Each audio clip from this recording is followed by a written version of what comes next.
Дорогие друзья, для меня большая радость, что уже в третий раз состоится фестиваль театров Дальнего Востока. Это очень сложная работа – собрать огромного региона лучшие коллективы. И я хочу сказать первые слова благодарности оргкомитету фестиваля. Я знаю, какой это труд.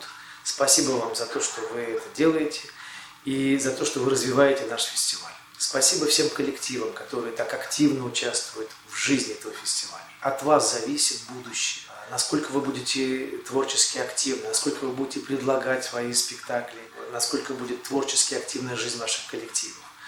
Этот фестиваль призван объединить театральную жизнь на Дальнем Востоке и сделать ее еще более интересной. Для этого приезжают критики, которые строгие, но тем не менее справедливо оценивают сегодняшнее состояние нашего театра. Для меня очень это радостно и дорого, что вы сохраняете наше общее дело. Я знаю, что программа расширяется, и образовательная программа расширяется, и есть негосударственные театры, и есть инклюзивный театр приезжает. Короче говоря, здорово. Только так можно сохранить фестиваль, обязательно его развивая. Поэтому желаю вам удачи на этом фестивале. Я обязательно подключусь, так сказать, активно. И будьте здоровы, самое главное, к фестивалю. Не заболейте, чтобы он прошел на высоте. Я вас обнимаю всех и до скорой встречи. Евгений Миронов.